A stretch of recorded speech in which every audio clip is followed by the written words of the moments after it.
Verano del año 133 a.C. Una loma junto al Duero concentra unos 8.000 habitantes mientras 20.000 legionarios trazan un cerco que parece interminable. El mundo antiguo contiene el aliento ante una paradoja insoportable. Roma domina reinos enteros desde Sicilia hasta Siria, pero una ciudad modesta de Hispania lleva décadas humillando a sus generales. El nombre de Numancia pesa más que muchas capitales conquistadas con desfiles triunfales. Desde la colina, las murallas de tierra y madera no impresionan por su altura. Lo que desconcierta a los cónsules es la calma interior de un pueblo dispuesto a resistir hasta el último grano de trigo. Afuera, bajo el estandarte de Publio Cornelio Escipión Emiliano, el campamento romano late con disciplina férrea. El hombre que arrasó Cartago ha venido a cerrar definitivamente esta herida abierta de la República. Los cronistas latinos, Appian, Florus y otros, narrarán este asedio con una mezcla de admiración reacia y horror. Sus palabras permiten reconstruir hoy un drama que Roma preferiría haber olvidado. En la actual Garray, provincia de Soria, los restos arqueológicos confirman lo que los textos insinuaban: un oppidum fuerte, organizado y profundamente arraigado en un paisaje que siempre fue su primera defensa. La geografía del Alto Duero castiga a los ejércitos invasores. Lomas estrechas, ríos impredecibles y caminos escasos convierten cada avance legionario en una apuesta costosa contra el tiempo y el terreno. Durante generaciones, Hispania fue una frontera de oportunidades y sangre para Roma. Numancia concentró en un solo punto el rechazo más visible a una expansión que parecía imparable tras las guerras púnicas. ¿Puede una sola ciudad detener al imperio más poderoso de la tierra? La pregunta flota sobre el valle como un humo lento, y todavía carece de respuesta en aquel verano decisivo del 133 a.C. Los generales que llegaron antes de Escipión partieron con promesas de victoria rápida. Muchos regresaron con reputaciones destrozadas y columnas diezmadas en estas colinas del interior peninsular. Dentro de Numancia, las familias reparten escasas provisiones con una seriedad ritual. No hay pánico visible todavía, sino una decisión colectiva que intimida más que cualquier grito de batalla. El cerco no es aún perfecto, pero la intención es total: aislar, agotar, quebrar. La máquina romana aprendió aquí que la fuerza bruta sin método no basta nunca por sí sola. Los mapas consulares no contemplaban escenarios como este. Un oppidum sin palacios legendarios se ha convertido en problema estratégico capaz de alterar elecciones y debates en la lejana capital. El año 133 no inaugura el conflicto, sino su punto más cruento.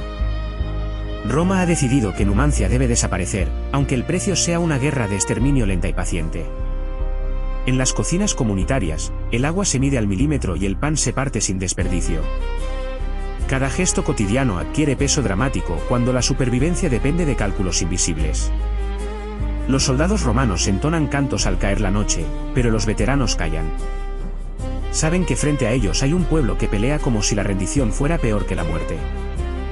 Este relato no nace de fantasía romántica, sino de monedas celtíberas rescatadas del barro y de relatos hostiles escritos por quienes finalmente ganaron la contienda militar. Antes de comprender el final, fuego, silencio y un triunfo amargo, conviene recorrer décadas de choques, humillaciones consulares y decisiones que convirtieron un asedio en mito fundacional. El viento baja por el Duero cargando polvo y memoria antigua.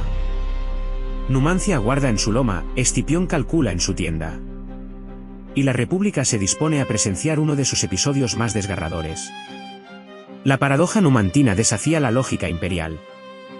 Pocos metros de muralla frente a un sistema político diseñado para convertir la derrota ajena en tributo, esclavitud y olvido administrado. Nada en la cronología republicana preparó al Senado para esta imagen. Un punto diminuto en Hispania que obliga a mover legiones, recursos y prestigio como si fuera una guerra continental. La historia que comienza aquí no pertenece solo a Roma ni solo a Hispania. Pertenece a cualquier comunidad que enfrentó un poder desproporcionado con la única arma que le quedaba: la negativa a someterse. Los generales romanos que subestimaron Numancia pagaron con legiones mutiladas y carreras políticas truncadas. Cada fracaso consular alimentaba el mito de una ciudad invencible en el corazón de Hispania Citerior. Para comprender el cerco de 133 a.C., hay que retroceder a una Hispania celtíbera fragmentada en tribus autónomas, unidas por pactos cambiantes y una cultura guerrera que Roma subestimó durante demasiado tiempo. El paisaje del Alto Duero, áspero y elevado, protege comunidades acostumbradas a decidir su destino sin reyes absolutos. La montaña no es decorado, es aliada, refugio y frontera viva. Numancia se alza cerca de la actual Garray, dominando rutas y llanuras que convierten la geografía en ventaja táctica. Desde su loma se vigilan caminos, rebaños y movimientos de ejércitos. Los celtíberos combinan agricultura, metalurgia y combate irregular. No pelean como una monarquía centralizada, sino como redes de parentesco donde el honor personal sostiene la obediencia colectiva. Tras vencer a Cartago, Roma mira a Hispania con hambre de plata, esclavos y control territorial. La península deja de ser periferia remota y se convierte en laboratorio de conquista permanente. Las primeras guarniciones romanas llegan con promesas de orden. Y con la violencia administrativa de quien cree que cualquier resistencia es simple retraso en un destino inevitable. Cada valle conoce su clan, su deuda de sangre y su memoria de agravios. La paz es frágil porque la lealtad tribal se negocia, no se impone con un edicto desde Roma. El terreno obliga a marchas lentas y castiga columnas largas, reduciendo la ventaja mecánica de las legiones. Hispania enseña pronto que la disciplina romana necesita adaptarse o sangrar. La distancia con Italia vuelve costosa cualquier derrota y convierte cada revés en crisis política en la capital. Aquí, perder una batalla no es solo un error militar, es un escándalo senatorial. Los oppidos celtíberos no son ciudades al estilo mediterráneo, sino núcleos fortificados donde la vida cotidiana y la defensa comparten el mismo espacio compacto. Esa arquitectura social explica por qué Roma no encuentra un centro fácil de destruir. Roma intenta romper la resistencia con alianzas locales, traiciones calculadas y castigos ejemplares. Pero la red tribal absorbe presión y devuelve hostilidad en oleadas impredecibles. La plata de las minas hispanas financia ejércitos lejanos, y esa codicia acelera la violencia. Cada campaña consular busca rendimiento rápido, aunque el territorio exija paciencia estratégica. Numancia no surge de la nada, crece como símbolo porque concentra una actitud extendida por el interior peninsular, donde la libertad local vale más que la comodidad del sometimiento. Los cronistas romanos llaman bárbaros a quienes se enfrentan con táctica, memoria territorial y coraje. Esa palabra revela más sobre el miedo del vencedor que sobre la realidad del adversario. En los años previos al gran asedio, Hispania se convierte en escuela de humildad para generales ambiciosos. La frontera enseña que el imperio no avanza siempre en línea recta. La cultura material hallada en excavaciones, cerámica, armas, restos urbanos, confirma una sociedad organizada, no un caos primitivo. Numancia piensa, construye y resiste con inteligencia. El choque cultural no enfrenta civilización y caos, sino dos modelos de poder incompatibles, uno centralizado y expansionista, otro descentralizado y profundamente local. Entre ambos mundos no cabe un compromiso duradero sin violencia. Cada colina alrededor de Soria anticipa que Roma pagará caro cualquier exceso de confianza. El relieve convierte escaramuzas en derrotas y derrotas en leyendas adversas. La República entra en Hispania buscando orden y encuentra una frontera que rehúsa someterse fácilmente. Lo que parecía campaña periférica se vuelve prueba de identidad imperial. En ese contexto, Numancia no es una anomalía aislada, sino el punto más visible de una resistencia estructural que aguarda su hora más terrible y su gloria más oscura. La llegada romana inaugura una fricción larga donde ningún triunfo se mantiene sin vigilancia constante. La conquista parcial solo alimenta nuevas rebeliones en valles vecinos. Cuando estalle la guerra abierta, ya no habrá vuelta atrás. Hispania y Roma han entrado en una disputa que definirá no solo fronteras, sino el significado mismo del honor bajo asedio. Los celtíberos no construían imperios centralizados como Roma, pero dominaban el arte de la alianza táctica entre pueblos del interior. Esa flexibilidad política sería tan letal como cualquier espada en los años venideros. Las tribus del Valle del Duero compartían lengua, ritos funerarios y un orgullo feroz por la autonomía local. Roma subestimaría esa cohesión cultural hasta pagar el precio en sangre consular. En 154 a.C., estalla una nueva fase de las guerras celtibéricas. Y Numancia comienza a ocupar el centro del tablero como plaza que ningún cónsul puede ignorar. La campaña de 153 a.C. arranca con expectativas romanas de castigo rápido sobre una ciudad considerada secundaria. Los despachos iniciales prometen gloria fácil y botín inmediato. Quinto Fulvio Nobilior entra en la región convencido de que una demostración de fuerza bastará para quebrar la resistencia numantina. Su confianza refleja la arrogancia habitual de muchos cónsules. Los primeros choques desmienten esa seguridad cuando el terreno y la movilidad celtíbera rompen la cadencia legionaria. El enemigo aparece, golpea y desaparece antes del contragolpe. El nombre de Numancia se vuelve sinónimo de emboscadas inteligentes y golpes donde Roma no logra imponer ritmo. Cada día sin victoria clara erosiona la moral de la expedición. Las columnas romanas sufren desgaste continuo, y el adversario evita la batalla campal ideal que buscaban los mandos consulares. La guerra se vuelve un desgaste de nervios y suministros. La derrota de Nobilior en 153 a.C. daña prestigios personales y convierte la campaña en una trampa de reputaciones. Perder aquí no es un accidente, es una humillación pública. Los jefes celtíberos explotan su conocimiento de pasos y lomas, forzando decisiones precipitadas en generales acostumbrados a dictar condiciones en llanuras italianas. La meseta castiga la impaciencia de quienes mandan desde lejos.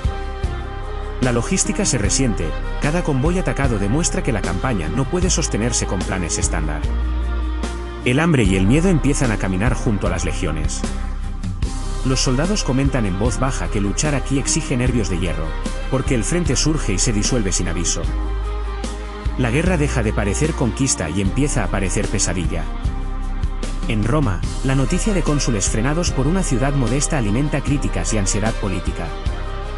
El Senado comprende que Hispania puede manchar carreras enteras. Cada derrota parcial fortalece la moral numantina y confirma que la resistencia no es accidente temporal, sino política deliberada sostenida por toda la comunidad. El ejemplo se contagia entre tribus que observan en silencio. Los relatos romanos empiezan a describir a los numantinos con un respeto incómodo, casi involuntario.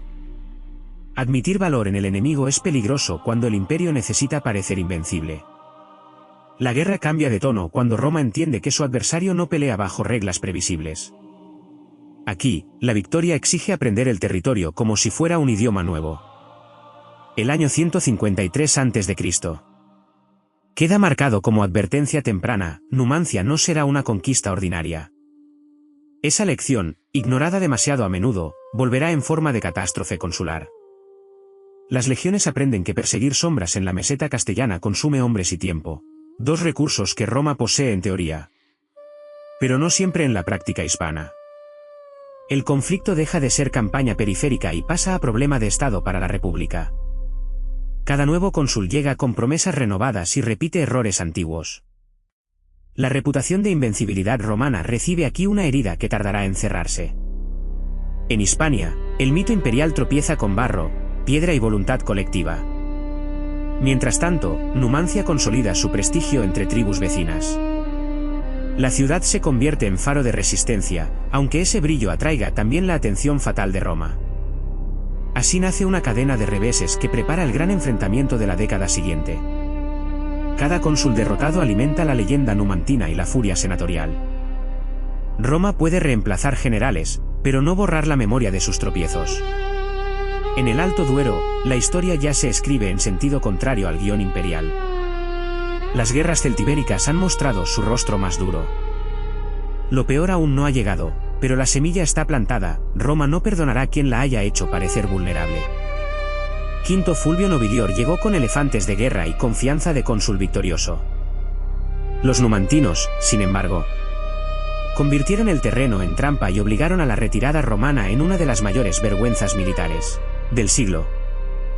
La caballería ligera celtíbera perseguía columnas romanas exhaustas por el calor y la altitud. Cada emboscada reforzaba la convicción local de que Roma podía sangrar como cualquier otro imperio ambicioso. Los botines capturados a los romanos se repartían con ritual comunitario, no como simple saqueo. Para los numantinos, cada espada legionaria colgada en un muro era también un mensaje político enviado a la capital italiana. En 137 a.C., Roma envía a Gayo Hostilio Mancino con la misma promesa de siempre: someter Numancia de una vez. La confianza consular vuelve a medirse contra una realidad que no perdona la arrogancia. Mancino repite errores anteriores, subestima el terreno, fuerza combates desfavorables y pierde iniciativa desde las primeras semanas. La ciudad parece absorber el golpe sin quebrarse. La situación se vuelve insostenible para el cónsul cuando sus líneas quedan expuestas y el ejército queda atrapado en una posición comprometida. La derrota deja de ser posible, se vuelve inminente. En lugar de gloria, Mancino arrastra a sus legiones hacia una humillación sin precedentes. Roma, acostumbrada a dictar tratados, se ve obligada a negociar desde la debilidad. El joven Tiberio Sempronio Graco, questor en la campaña, interviene para evitar la aniquilación total del ejército. Su papel diplomático marcará la política romana durante años. Se firma un tratado que reconoce condiciones favorables a Numancia, un gesto impensable para el orgullo senatorial. En la colina, la noticia se recibe como victoria moral absoluta. Cuando el acuerdo llega a Roma, estalla el escándalo. El Senado rechaza el tratado y declara nulo lo pactado por Mancino, como si la vergüenza pudiera borrarse con un voto. La decisión senatorial envía un mensaje brutal: Roma no admite paridad con una ciudad hispana. Aunque sus generales hayan firmado la paz con las manos temblorosas del miedo. Mancino es entregado atado a los numantinos como castigo por la vergüenza consular. El gesto pretende reparar el honor romano, pero confirma la magnitud de la derrota. Los defensores, con nobleza o ironía, rechazan quedarse con el cónsul y lo devuelven. La humillación se vuelve doble, Roma pierde y además parece absurda en su teatro de reparación. El episodio sacude la política republicana y alimenta facciones enemigas. Graco emerge con prestigio, mientras la guerra hispana se convierte en arma retórica dentro de la ciudad eterna. Para muchos senadores, aceptar un tratado con Numancia equivaldría a admitir que el imperio no es invencible. Prefieren romper la palabra antes que cuestionar su mito. En Hispania, la noticia del rechazo confirma lo que los celtíberos sospechaban: Roma negocia solo cuando conviene y rompe pactos cuando recupera confianza militar. La desconfianza se vuelve entonces política de supervivencia. La crisis consular obliga a replantear la estrategia completa. Ya no basta enviar otro general ambicioso, hace falta alguien capaz de reconstruir disciplina y prestigio. Mientras tanto, Numancia respira aliviada pero alerta. Sabe que la victoria diplomática no detendrá para siempre la furia de una república herida en su orgullo.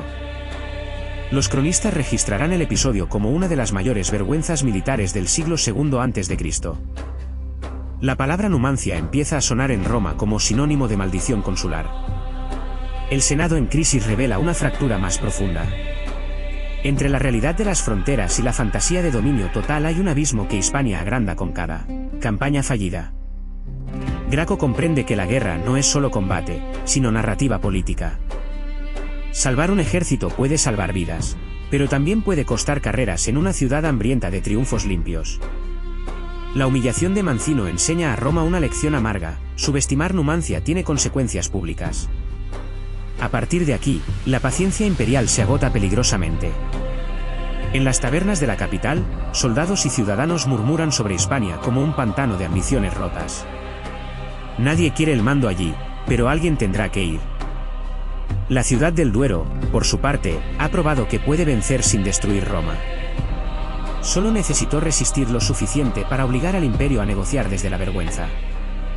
El orgullo herido de la República buscará ahora un vengador creíble. En ese vacío de liderazgo, aparecerá el nombre que cambiará para siempre el destino de Numancia.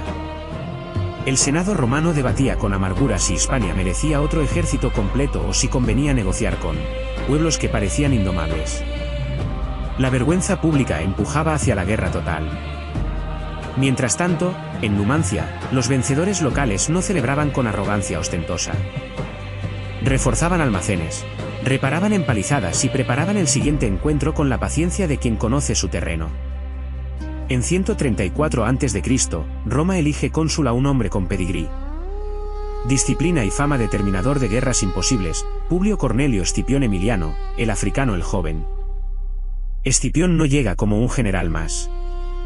Llega como respuesta política a décadas de fracasos, el hombre que arrasó Cartago y ahora promete hacer lo mismo con Numancia. Su reputación precede al ejército. Los veteranos hablan de un mando duro, metódico, incapaz de tolerar la negligencia que convirtió a Hispania en cementerio de reputaciones. Antes de atacar la ciudad, Escipión ataca la laxitud de sus propias tropas. Restablece castigos severos, entrenamiento constante y una ética de campaña que recuerda a los tiempos más duros de la República. Comprende lo que otros cónsules ignoraron: Numancia no se toma con choques heroicos, sino con tiempo, logística y control total del entorno. La paciencia será su arma principal. El plan madura en silencio, una circunvalación de unos 9 kilómetros, fosos, empalizadas, torres y campamentos que convertirán la Loma en isla aislada del mundo. Ingenieros romanos miden laderas, calculan pendientes y diseñan una muralla que no protege, sino que encierra. Por primera vez, Numancia enfrenta a un adversario que piensa como arquitecto. Escipión prohíbe combates improvisados y salidas impulsivas de sus oficiales. Quien desobedece paga caro.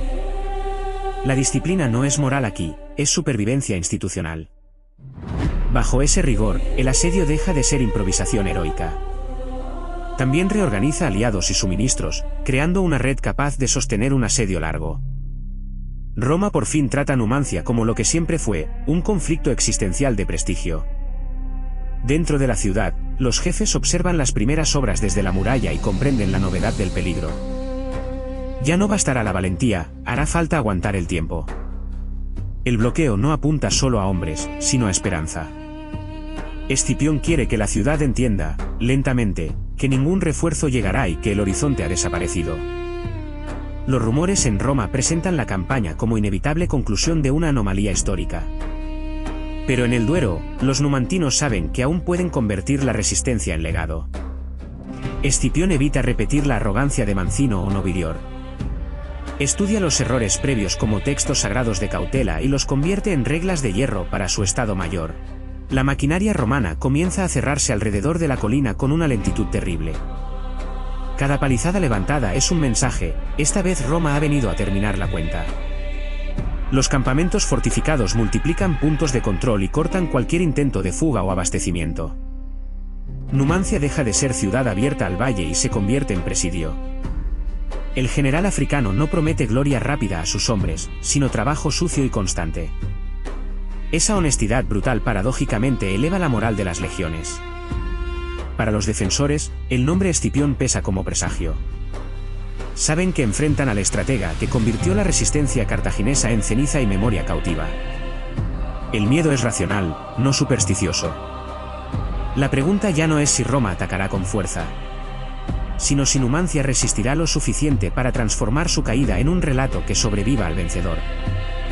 El invierno y la tierra dura no detienen las obras. Escipión convierte geología en aliada, obligando a la ciudad a mirar cómo el mundo exterior desaparece tras madera y foso.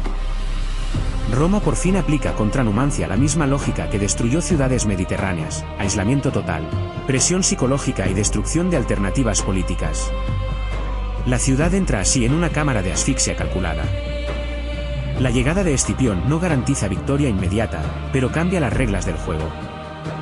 Lo que antes era guerra de choques ahora será una cámara lenta de asfixia. El destruidor de Cartago ha trazado su círculo. Dentro, 8.000 personas respiran todavía con libertad. Pronto descubrirán el precio exacto de haber desafiado al mundo. Escipión había aprendido en Cartago que la victoria total exige paciencia y crueldad metódica. Llevó a Hispania veteranos seleccionados y una reputación que intimidaba tanto a aliados dudosos como a enemigos históricos. Antes de cerrar el cerco, Escipión expulsó de su campamento a mercenarios indisciplinados y a soldados acostumbrados al saqueo fácil. Quería un ejército de asedio, no una turba victoriosa en campos abiertos.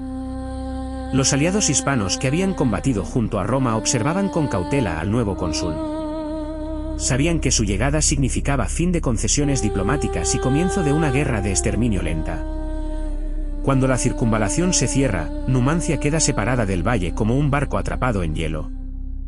Las rutas desaparecen, los pastos quedan fuera y el comercio se vuelve recuerdo. El asedio entra en su fase más cruel, no la del choque de espadas, sino la del tiempo. Escipión apuesta por consumir la ciudad sin necesidad de una batalla campal costosa. Los fosos y empalizadas no solo detienen soldados, interceptan mensajeros, ganado y esperanza. Cada intento de atravesar el perímetro termina en flechas o captura. El cerco se vuelve un tejido sin rendijas. Dentro de las murallas, los almacenes se revisan con rigor monástico. La administración del hambre comienza antes de que el hambre se declare abiertamente. Quien controla el grano controla el tiempo. Escipión envía emisarios con propuestas de rendición honorable, calculando que la persuasión puede ahorrar meses de asedio. Las respuestas numantinas son breves y firmes. La negativa es tan seca como inevitable. La negociación falla porque ambos bandos hablan idiomas distintos de dignidad. Roma ofrece vida bajo sumisión, Numancia elige libertad aunque el precio sea la ruina. Los primeros meses confirman la eficacia del bloqueo. No hay refuerzos tribales capaces de romper un anillo de 9 kilómetros defendido por veteranos disciplinados. La soledad estratégica empieza a pesar dentro del oppidum. En el campamento romano, la rutina se vuelve industrial, patrullas, reparaciones, vigilancia constante. Escipión convierte la espera en método, no en improvisación. La guerra aquí es administración del tiempo. Algunos soldados romanos admiran en silencio la resistencia enemiga. Esa admiración inquieta a oficiales que necesitan ver en Numancia solo un obstáculo, no un espejo moral. Las salidas nocturnas numantinas buscan romper depósitos o capturar suministros. Pocas logran éxito duradero, pero mantienen viva la idea de que la ciudad aún puede morder. Cada fracaso de asalto romano refuerza la convicción interna de que la defensa, aunque desesperada, no es inútil. La moral numantina se alimenta de pequeñas victorias parciales.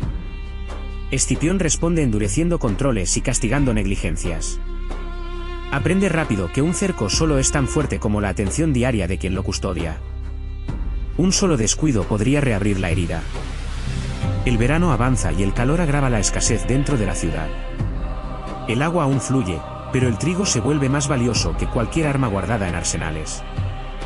Las madres reparten raciones diminutas a niños que no comprenden del todo la guerra, pero perciben el silencio tenso de los adultos.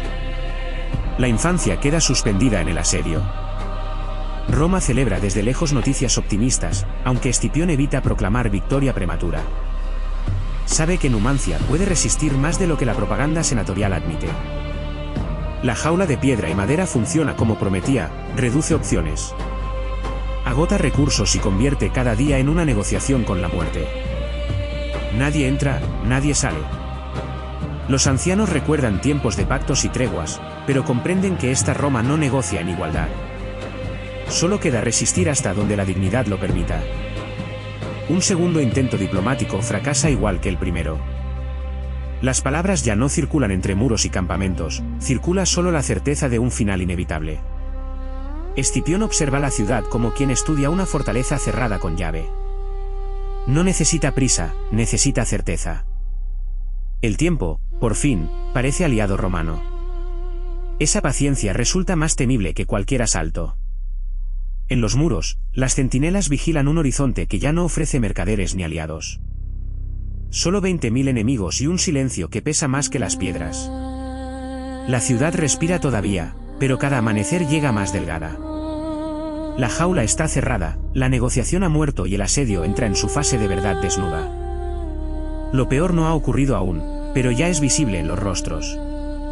Numancia ha elegido el camino más difícil, y el verano de 133 a.C. lo acercará al umbral final. La circunvalación romana no era solo un muro, era un sistema de torres, fosos y patrullas que convertía el valle en prisión al aire libre. Ningún mensajero podía entrar ni salir sin arriesgar la vida. Escipión prohibió a sus legionarios el botín prematuro y castigó la indisciplina con dureza extrema. Sabía que Numancia había vencido antes a ejércitos desordenados y confiados en su propio prestigio. Los ingenieros romanos desviaron cursos de agua y controlaron cada manantial accesible. En un asedio antiguo, quien domina el agua domina lentamente la voluntad de resistir del sitiado. Desde las murallas, los numantinos observaban crecer el cerco con una mezcla de desprecio e inquietud. Habían resistido embestidas directas, pero jamás habían enfrentado un bloqueo tan metódico y paciente. Los meses de asedio transforman la ciudad en un organismo que se consume lentamente. Las calles siguen habitadas, pero el hambre empieza a escribirse en cada mirada. Las raciones se reducen una y otra vez hasta rozar lo inhumano. Aún así, no aparecen motines abiertos, la cohesión social resiste cuando la biología ya protesta. Algunos proponen rendición para salvar vidas.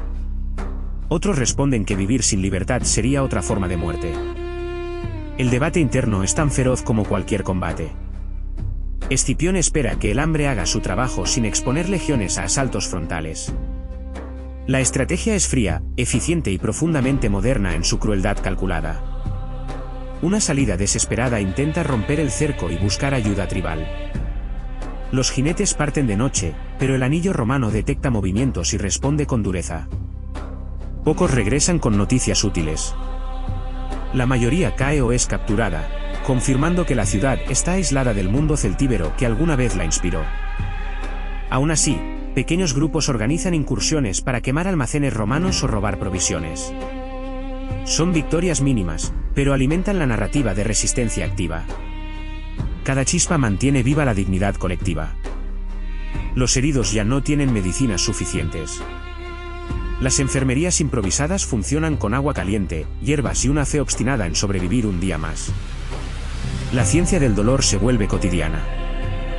Los niños aprenden a distinguir el sonido de una escala romana del viento.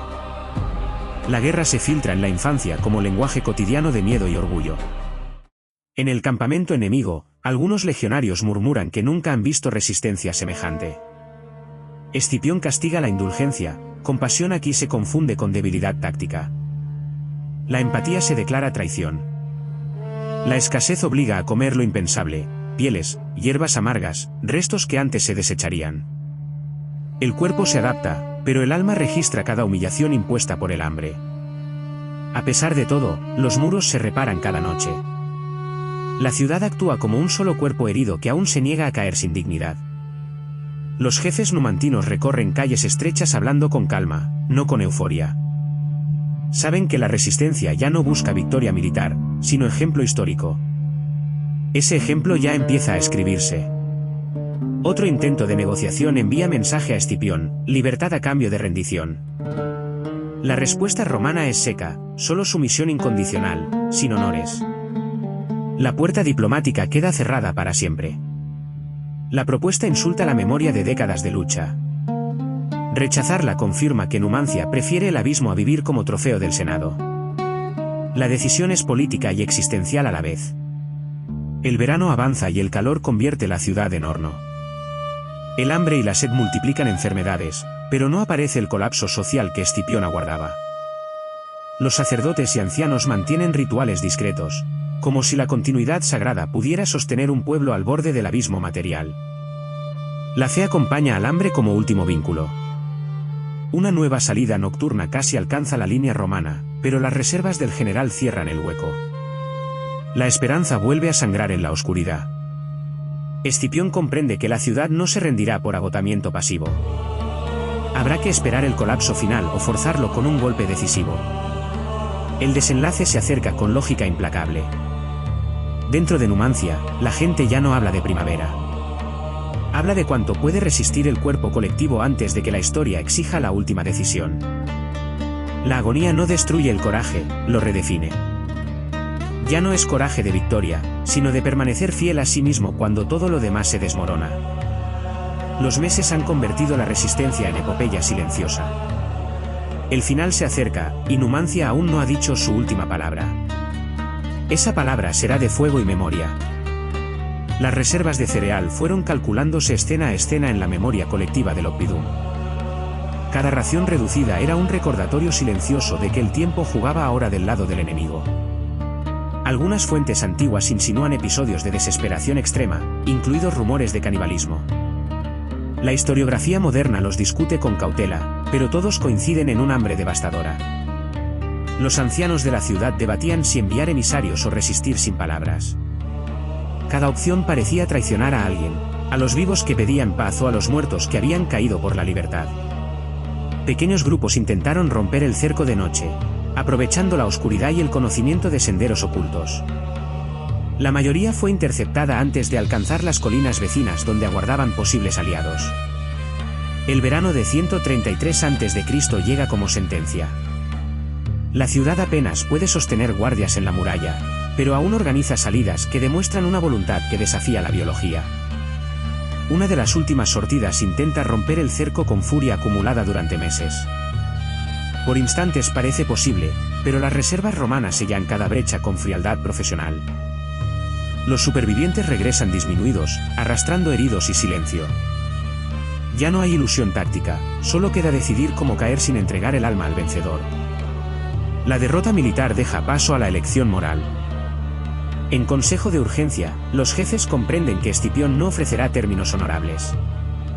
La rendición significaría cadenas, espectáculo y olvido humillante en Roma.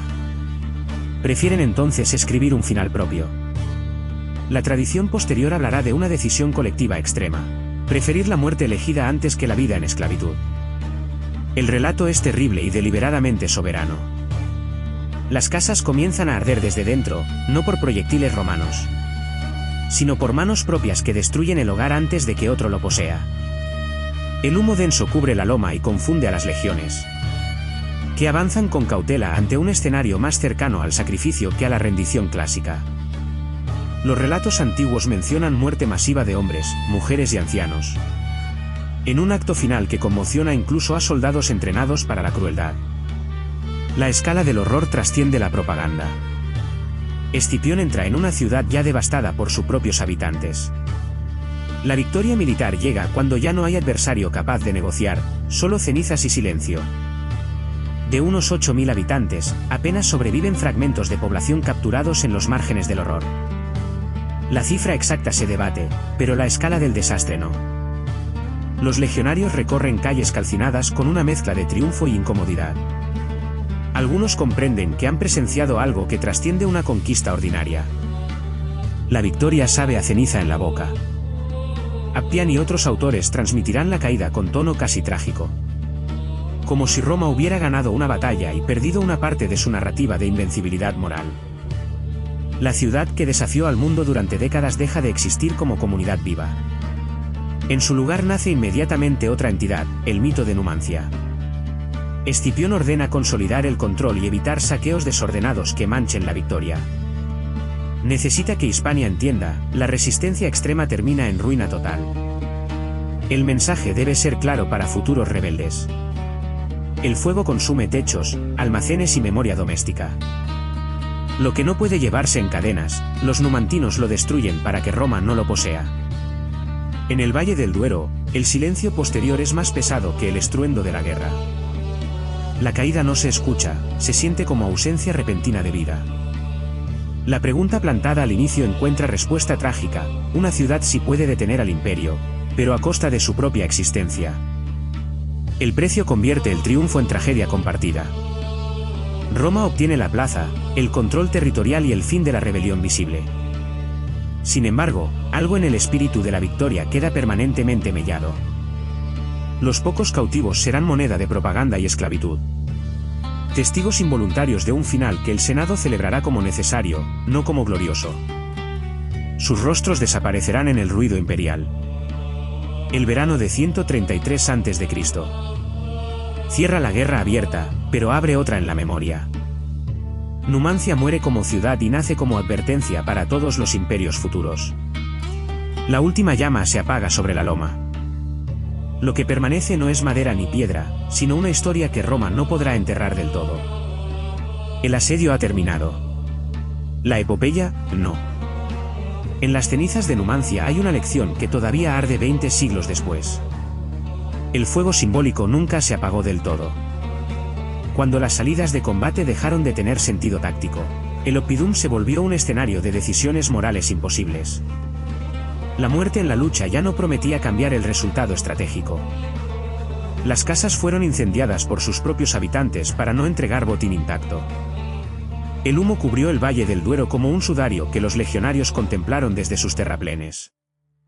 Escipión, formado en la escuela de la destrucción total de Cartago, esperó sin prisa innecesaria. Sabía que la rendición forzada llegaría cuando el hambre y el fuego hubieran agotado toda alternativa honorable. Los pocos supervivientes que no cayeron por su propia mano fueron arrastrados al campamento romano. Su destino, la esclavitud, era el epílogo legal de una resistencia que Roma no podía admirar abiertamente. Tras la caída, Numancia deja de ser ciudad y se convierte en paisaje de ruina vigilado por guarniciones romanas. El silencio reemplaza al bullicio de 8.000 vidas que habitaron la loma. Escipión ordena levantar un parte detallado de la victoria, pero evita la exaltación excesiva. Sabe que esta conquista no se parece a los triunfos limpios de otras guerras. Los pocos supervivientes son registrados, encadenados y distribuidos según la lógica esclavista del imperio. La libertad que defendieron se convierte en mercancía humana. El contraste resume toda la crueldad del resultado. En Roma, la noticia llega mezclada de alivio e inquietud. El Senado celebra el fin de la humillación hispana, pero evita comparar esta victoria con otros desfiles más claros. En 132 a.C., Escipión regresa a Italia y obtiene su triunfo, el espectáculo máximo de la República. Carros, despojos y prisioneros deben demostrar que el orden imperial se ha restaurado. La multitud aplaude en el foro, pero algunos presentes perciben una sombra inusual detrás del bronce y los laureles. Numancia no se deja celebrar con alegría pura. Floro resumirá la campaña con frases que mezclan admiración y espanto. Como si Roma hubiera vencido a un enemigo admirable contra el cual casi perdió su honor. Mientras tanto, en Hispania, la destrucción de Numancia funciona como advertencia a otras tribus. La resistencia no desaparece, pero se vuelve más cauta y calculada. La ciudad arrasada deja de ser amenaza militar inmediata, pero se transforma en narrativa política. Cada orador romano podrá invocarla para elogiar obediencia o denunciar fanatismo. Escipión consolida su fama como restaurador de la dignidad republicana. Aunque el precio humano de esa restauración permanezca deliberadamente difuso en los discursos oficiales. La retórica oculta lo que las cenizas revelan. Siglos después, la tierra olvida nombres de cónsules, pero conserva el topónimo. La loma junto al Duero sigue llamando a quienes buscan comprender los límites del poder. Las excavaciones del siglo XX devuelven cuerpo arqueológico al mito, murallas, objetos domésticos. Restos urbanos que confirman una sociedad compleja, no una fantasía romántica posterior. Arqueólogos españoles y europeos reconstruyen calles, defensas y hábitos cotidianos. Cada hallazgo refuerza que Numancia existió con fuerza real mucho antes de convertirse en símbolo nacional. El Parque Arqueológico de Numancia acoge visitantes que caminan sobre estratos de dolor y resistencia. La ciencia convierte leyenda en evidencia y evidencia en memoria viva. Roma ganó la guerra territorial, pero no controló del todo el significado del episodio. Las fuentes hostiles terminaron preservando la grandeza del adversario derrotado. El vencedor quedó atrapado en su propio relato. La destrucción total buscaba borrar un ejemplo peligroso. Paradójicamente, cuanto más completa fue la ruina, más poderoso se volvió el recuerdo simbólico de la resistencia.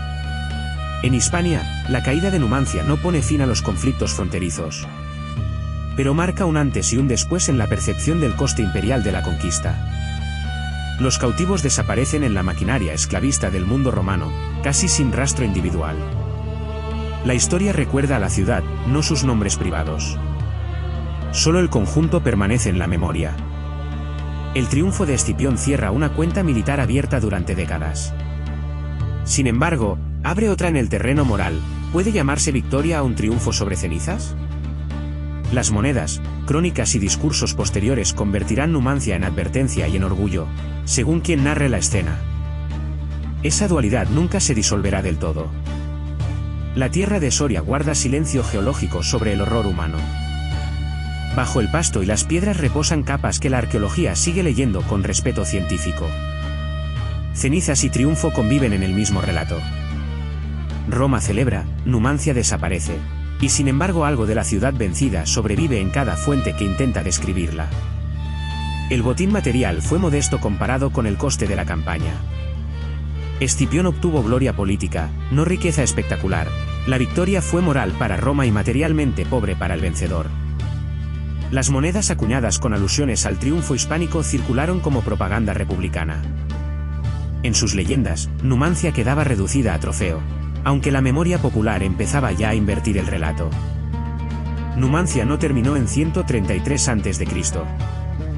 Se transformó en palabra que atraviesa siglos, reapareciendo cada vez que una comunidad necesita nombrar la resistencia frente al poder absoluto. En la España moderna, el sitio se convierte en emblema de dignidad nacional. No por nostalgia ciega, sino porque encarna una pregunta persistente sobre libertad y sacrificio. Miguel de Cervantes escribió La Numancia, tragedia donde la ciudad elige la muerte antes que la esclavitud. El mito literario refuerza lo que la historia antigua ya sugería.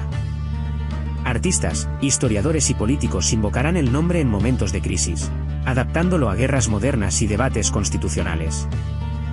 Numancia se vuelve espejo de cada época. El memorial contemporáneo en Soria recuerda a los habitantes anónimos que sostuvieron la resistencia. La arquitectura del recuerdo intenta traducir silencio antiguo en forma visible. Caminar por el yacimiento de Garray es caminar sobre decisiones irreversibles. Cada muro reconstruido parcialmente insinúa vidas que prefirieron perderlo todo antes que perderse. El pasado respira bajo cada piedra visible. La historiografía discute detalles, cifras exactas, ritual colectivo, grado de autonomía tribal. Pero el núcleo simbólico permanece, resistencia extrema frente a imperio. El debate no debilita el mito, lo afina. Para algunos, Numancia anticipa el espíritu de las naciones que luego lucharán por autodeterminación. Para otros, es advertencia sobre los costes de la intransigencia total. Roma siguió siendo imperio tras la caída de la ciudad, pero ya no podía contar su expansión solo con mitos de facilidad. Numancia le recordó el precio moral de vencer. En aulas y documentales, el asedio se enseña como caso límite de estrategia, logística y psicología bélica. La lección militar convive con la lección ética. La resistencia numantina no ofrece recetas simples. No glorifica la muerte, pero obliga a preguntarse qué valores justifican sostener una causa hasta el final. Esa pregunta sigue siendo incómoda hoy. Cada generación redescubre la historia desde sus miedos actuales. Por eso Numancia sigue viva, no como ciudad, sino como pregunta que regresa con nuevas respuestas. El Duero continúa fluyendo indiferente a los imperios. Junto a su curso, la Loma permanece como topografía moral de un país que aprendió a mirar su pasado sin mitos vacíos. La arqueología sigue trabajando, porque la memoria necesita evidencia. Cada nueva campaña de excavación puede afinar lo que creíamos saber sobre cómo vivían y resistían. ¿Fue Numancia derrotada o transformada en símbolo eterno? La respuesta depende de si se mide solo por la geografía militar o por la duración de su eco cultural.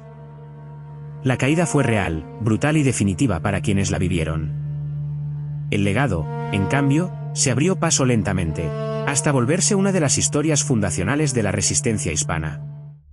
Hoy, cuando se evoca Numancia, no se pide repetir el sacrificio, sino recordar que los imperios también tienen límites y que la dignidad puede sobrevivir a la derrota material. La historia antigua vuelve a hablarnos porque los conflictos entre centralización y libertad local no han desaparecido. Solo han cambiado de ropa y de armas. Quizá la lección más incómoda sea esta: Roma ganó el mapa, pero Numancia ganó una parte del relato. Y en política humana, quien conserva el relato también perdura. La memoria inmortal no borra el dolor de quienes murieron en la Loma. Los honra reconociendo que su elección extrema sigue interrogando nuestra idea de libertad.